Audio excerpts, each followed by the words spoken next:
aicinu tev blakus un ieņemt skatuvi. Nu, lūk, tad skatuvi tavā rīcībā 23 minūtes un būšu atpakaļ ar jautājumiem. Super, paldies. Un prieks visus redzēt, pēdiņās, bet ceru, ka jūs mani redzat. Jā, varbūt pāris vārdos tad par sevi. Taimerīti. Paldies. Un jā, es esmu Ivo Pekšēns un nodarbojos ar sapulcēm, visādu veidu sapulču dizainiem, vadīšanām, facilitēšanām, ar treniņiem, mācībām un agile komandu coachingu, ne tikai ar IT komandām, bet arī ar vadības komandām ir strādāts un darbojos sistēmiski. Nu, lūk, šodien pastāstīšu par to, tad, kā radīt telpu, kur pieaug uzticēšanās, kur viņa paliek lielāka, jo nav jau arī tā, ka viņas galīgi nav nekad, jā? Viņa vienmēr var būt vairāk. Nu, lūk, un tad pirmais jautājums man būtu tāds, kas ir uzticēšanās komandā? Ko tas vispār nozīmē? Šī brīdī es parasti iesaistu auditoriju un prasu jautājumus, un tad ir parasti tāds atbildes, jā, tad kas un kā, bet šoreiz es pieņemšu, ka jūs pie sevis aizdomājaties, kas tas tāds ir. Uz brītiņu, ja? Kas ir vispār uzticēšanās? Ko tas nozīmē? Kas ir definīcija tam, ja? Un man pašam nav īstenībā atbildes uz šo jautājumu, tāpēc, ka tas ir tāds ļoti kompleksa lieta, ja? Ļoti daudz, kas tur notiek. Un tūlīt pastāstīšu kaut kādu, parādīšu tādu varbūt lietu secību vai kārtību, kā tad uzticēšanās var vairot. Principā ir divi veidi uzticēšanās, ja mēs tā skatāmies uz šo vārdu, angliski trust un latviski uzticēšanās, tad varētu nodalīt tādas divas lietas. Ja? Pirmais ir, ka mēs uzticamies viens otram kā profesionāļi darba kontekstā, organizācijās. Ja? Tad cik mēs uzticamies dēļ kompetencēm, dēļ pieredzes, dēļ spējām izdarīt lietas, atrisināt problēmas, tā vairāk tāda tehniskā uzticēšanās. Ja? Un otra uzticēšanās ir tīri cilvēciskā, kā mēs kā cilvēki uzticamies viens otram tā kā bez papildus nosacījumiem. Ja? Teiksim, paši zinat droši vien tādas situācijas dzīvē, kad jūs kaut kur ejat, satiekat svešu cilvēku pirmo reizi, un tad jums tas tāda sajūta tā kā ir uzreiz tā uzticība vai nav. Ja? Tas ir tas, par ko es runāju. Nu, lūk, un ar uzticēšanos vienmēr ir par maz. Jo, kāpēc tas tā ir? Tāpēc, ka viņa ir fundaments visam pārējām, kas ap mums notiek. Ap mums un ar mums. Tātad šī te piramīda, kas ir uz ekrāna, ir no slavenās Patrika Lencioni grāmatas 5 Dysfunctions of a Team.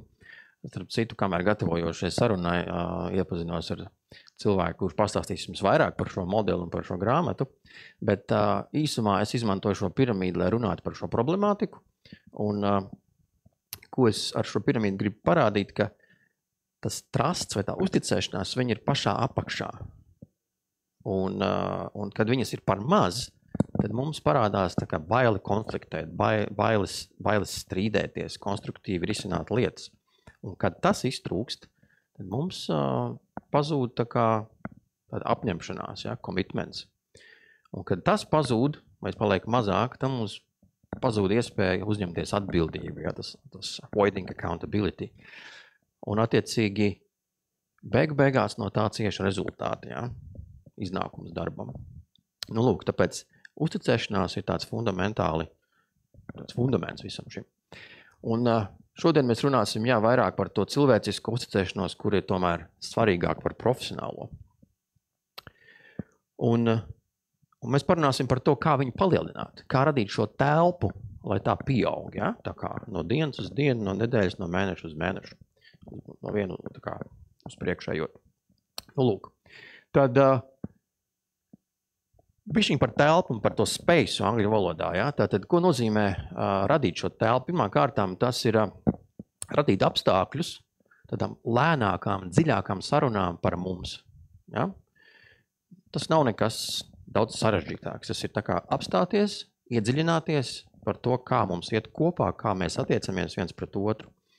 Un šīs sarunas, ja viņas izdodas izdarīt un novadīt, tad viņas atbrīvo, viņas atklāja vienam par otru to, ko mēs nezinām, un tās stiprina, jo mums veidojas cilvēcisks saites vienam ar otru. Ja mēs esam cilvēki beigās, ja, kā viens otrs pazīstams cilvēks pasaulē sauc, piemēram, sociālie dzīvnieki, ja, social animals.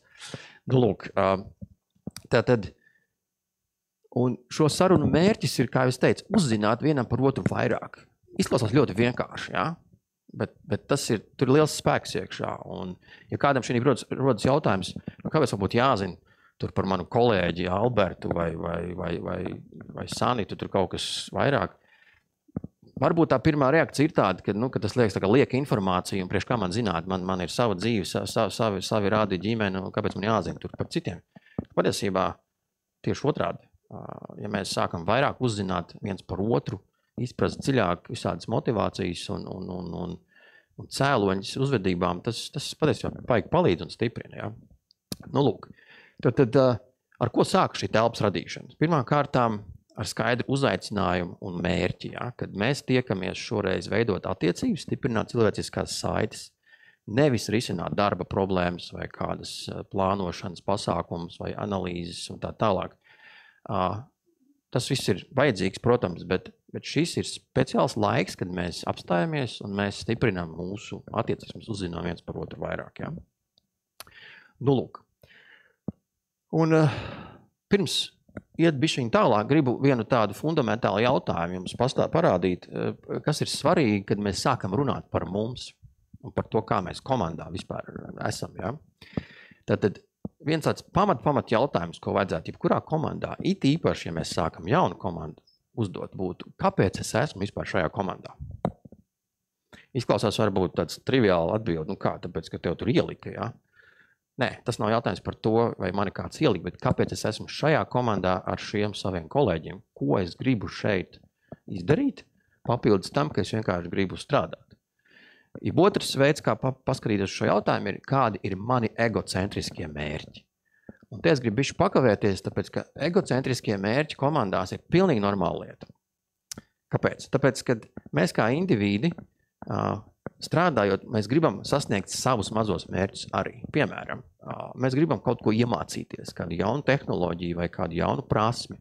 Varbūt mēs gribam uzaudzēt pieredzi, varbūt mēs gribam sasniegt fantastiskus rezultātus, uzbūvēt labu produktu. Tie ir tie mazie egocentriskie mērķi, kas var atšķirties.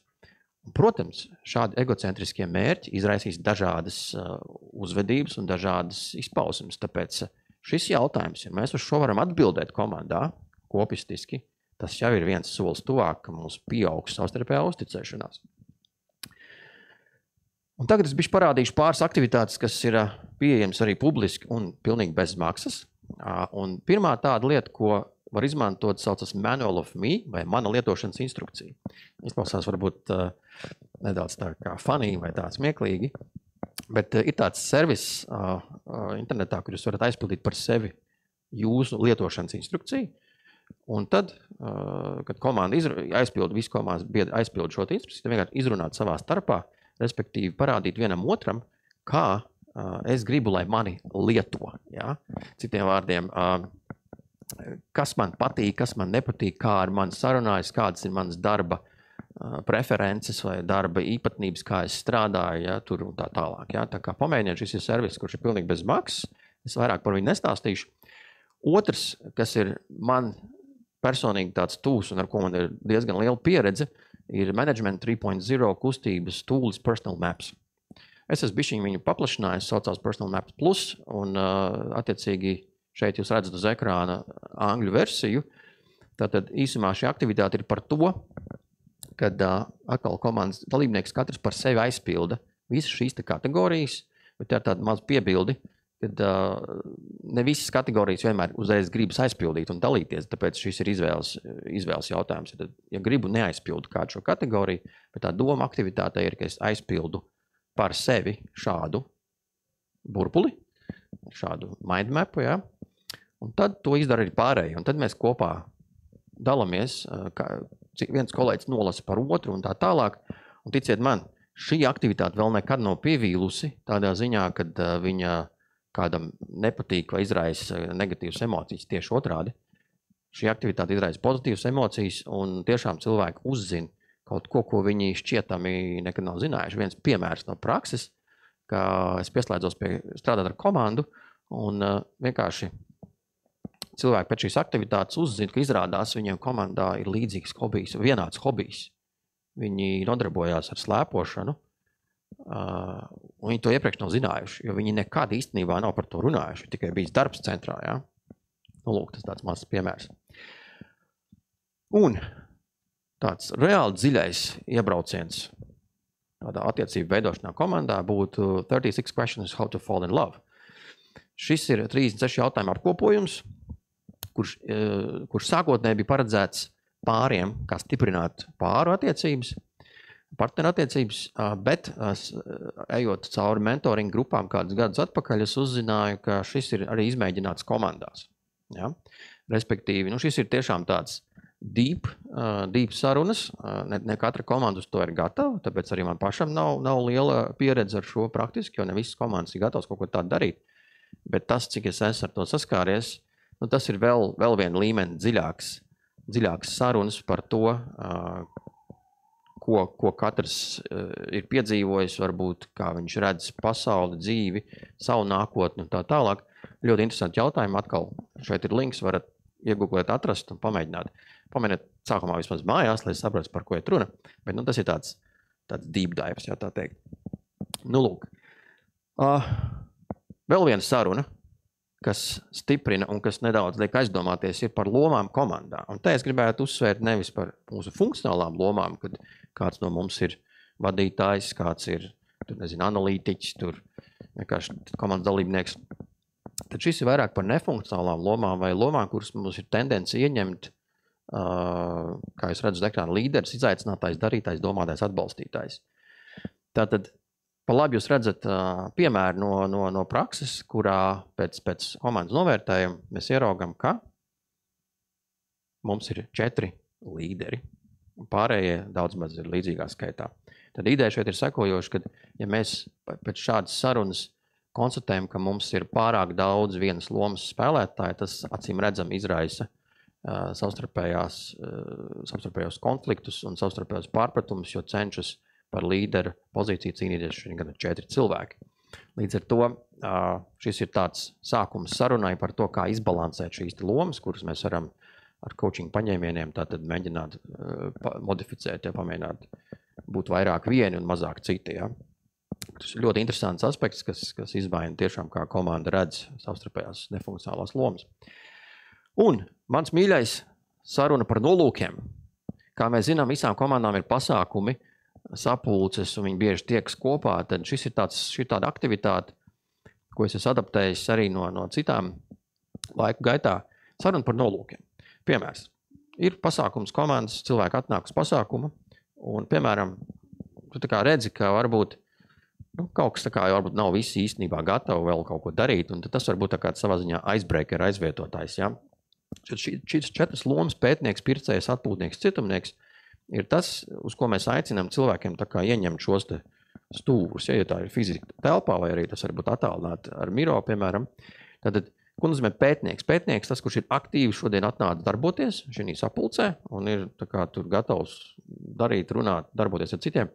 Pircējs tāds mazāk aktīvs, atpūtnieks tāds vairāk, īsti negrib neko darīt, grib atpūsties, un cietumnieks ir tāds, kurš ir atnācis, nezinu, vai ar varu atsūtīts, vai labprāt darīt kaut ko citu, bet noteikti nebūtu šeit. Ja? Nu, lūk, tad ko šī aktivitāte, ko šī saruna dara? Ja mēs ieraugam šos te nolūkus, tad mēs parasti sākam no cietumnieku uz augšu un mēģinam tā kā saprast šo te nolūku un tā kā pārējās lomas, kas ir tā kā stiprākas, ka tas nolūks ir vairāk virzienā uz pētniecību un uz tādu aktīvu darbošanos, šīs lomas palīdz, teiksim, citiem nolūkiem tā kā tādā jautrā un vieglā veidā, tā kā mēģināt rekomendēt pāriet uz kaut kādu vienu līmeni augstāk. Ja? Šis tas sanāk, nevienmēr viss, bet šī pat aktivitāte kā tāda ļoti labi arī parāda kaut kādas nezināmas lietas, neizprastas lietas. Viens piemērs no prakses atkal, vienā pasākumā bija diezgan, nevis daudz, bet bija vairāk cietumnieki. Un tad, kad sākām tā kā prasīt, kas un kāpēc, izrādījās, ka cilvēki vienkārši nesaprata, īstenībā kāds bija pasākuma mērķis un kāpēc viņš notiek, jo tāds jau bija noticis pagājušajā nedēļā un tā tālāk. Līdz ar to 5-7 minūšu garumā šī izrunāšana, noskaidrošana izvērtās par to, ka mums šie cilvēki pārgāja uz pircēju lomu un attiecīgi viss pasākums bija daudz tāds plustošāks un veiksmīgāks. Jā. Nu, lūk. Ko es gribu noslēdzot teikt? Telpas radīšana sarunām prasa laiku. Ja? Tā ir tā lielākā problēma mūsdienās. Jo, ja nav šī laika, ja mēs viņu neatrodam, tad nav arī sarunu. Krītās šī uzticēšanās un rezultāti attiecīgi seko. Ja? Šī pati piramīda, ko minēju iepriekš. Nu, lūk, tāpēc principā telpa parasti rada vadītāji.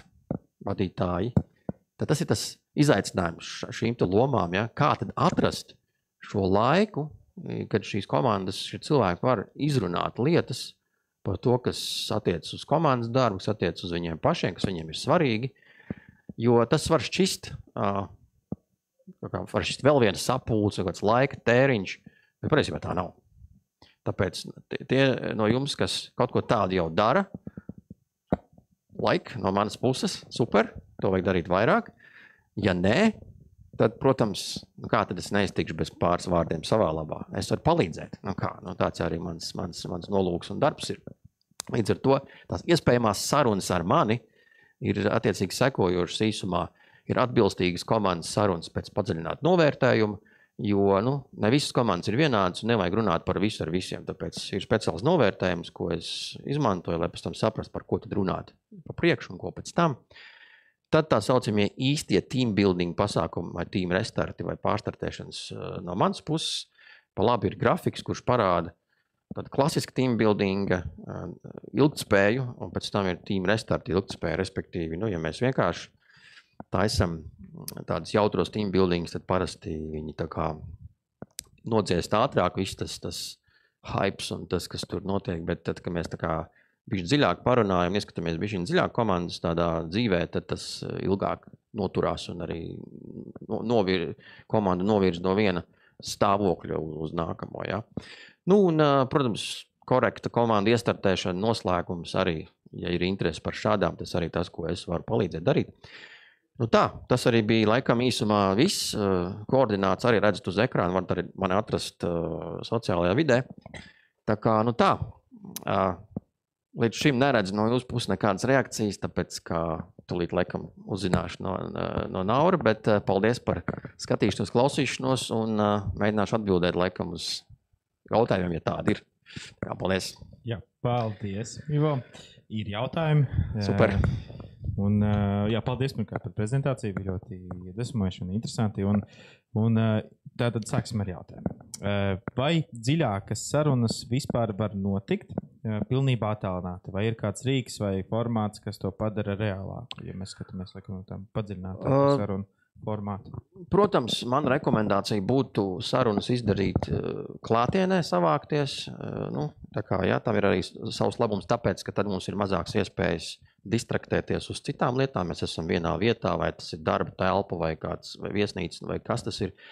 Tas būtu, protams, rekomendējums, bet attālināt, es esmu darījis, izmantojot to pašu Zoom un Miro kā vidi, kurā radīt šīs aktivitātes, šo vidi aprunāties ar digitālajām līmlapiņām un tā.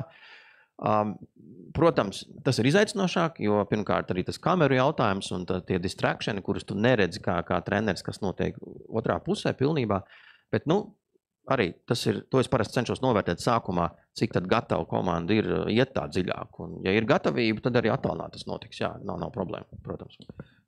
Kā lai komanda atveras dziļākām sarunām, ja ikdienā viss notiek steigā uz ātrumu un KPI balstītos rezultātos? Tad man gribas uzdot, es jau tā kā bišķiņu atbildēju uz to slaidos, bet gribētu paprasīt, no kurienes tā steiga nāk, kurš tad viņu rada to steigu? Ja, tas ir par to telpas un vidas radīšanu. Ja es kā vadītājs gribu, lai mana komanda dziļāk parunājās, tad man arī tā steiga ir jānoņem no viņas nost.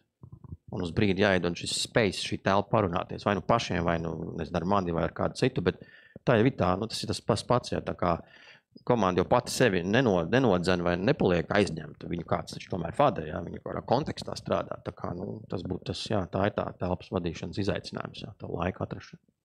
Un vēl pēdējais jautājums, tātad jau minēja, bet kā atšķiras sarunas par lomām komandā no klasiskas komandas teambuilding saliendēšanas, ko uzņēmumi bieži vien sajauc? Atšķiras ar to, ka tas pasākums ir, pirmkārt, lielākā atšķirība ir tā, ka tas pasākums ir šīs te komandas darba kontekstā, neizkāpjot ārā, nespēlējot virtuālas spēles, bet darbojoties kontekstā. Pirmkārt, mēs ejam cauri personīgai iepazīšanās procesam, visādas tur ir tādas mazas interesantas aktivitātes, pēc tam mēs sākam risināt reālas lietas, kas ir komandas vīzija, komandas sadarbības noteikumi, kaut kāda komandas piemēri, situācijas, kuras viņiem ir un kuras viņi grib varbūt pāanalizēt. Tas ir tāda veida teambuilding, ka mēs ņemam reālas lietas un ejam viņām cauri un iznākam otrā galā ārā jau ar citu tādu apziņas un tādu arī praktisku pielietojumu. Tā ir tā atšķirība. Paldies, Ivo. Pirms mēs laižam tevi un vējam kafijas pauzē, protams, paldies arī tev par veltīto laiku un dalīšanos pieredzē, bet varbūt novēlēju jums mūsu Smart HR auditorijai šodien, tā kā tev no spīkeriem aicinu, varbūt. Es tagad tā uz ātru, es nebiju sagatavojis neko, bet, ko es teikšu, paldies pirmkārt par klausīšanos un par iedziļināšanos, un otra lieta, novēlējums ir atrast laiku. Mūsdienās tā ir tāda problēma, ja? Gan privāti, gan profesionāli atrast laiku, apstāties, aprunāties pašam ar sevi, tad ar draugu, ar ģimenes locekli un pēc tam komandā. Vienkārši jāatrod laiks, tas ir mans novēlējums. Atrodam laiku. Super, paldies. Super. Jā, paldies. Tev lieliska vasara. Paldies. Un arī atrodi sev laiku un... Tieši to arī darīšu šodien pēcpusdienā. Labi, paldies. Paldies, tā. Tā. Vēlreiz paldies, Ivo!